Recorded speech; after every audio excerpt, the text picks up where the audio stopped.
Assalamualaikum, shout out sa inyo dyan mga taga-Lumbatan, Lanao del Sur. Andito po kami ngayon. Noong mga irang araw ay may typhoon.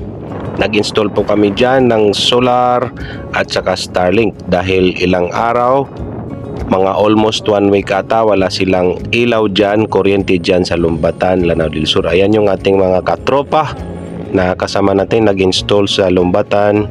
Ayan yung kanilang municipal hall, munisipyo. Diyan yung sa harap, nag-install po kami dyan ng Starlink. So napakahirap po dahil napakalamig dyan at maulan at saka mahangin.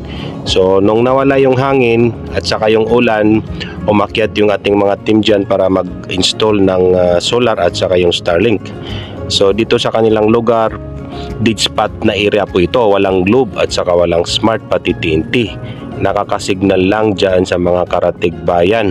Ang ginagamit po nila yung mga keypad na cellphone para lang makasignal at makatawag. So ngayon mayroon na silang Starlink na mga pang internet at napakalakas ang kanyang signal.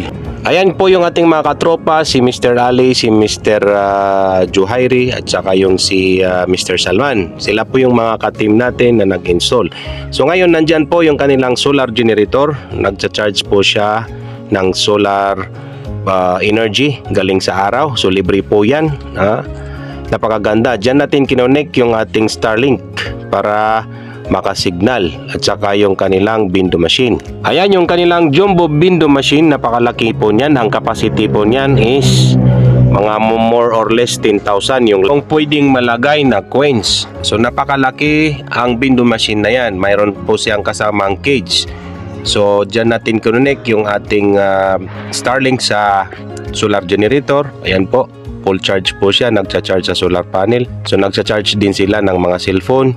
So yung nag-avail pala sa atin, nag-avail siya ng Microtech at saka Starlink Ethernet adapter para malakas ang kanyang bigay na internet sa window machine. So ito pong area na ito ay napakahina yung kanilang data. Zero po ang kanilang data at saka connection. So ngayon pwede na silang makatawag sa kanilang mga mahal sa buhay sa mga iba't ibang parte ng Pilipinas kagaya ng Maynila at sa mga mahal nila sa abroad.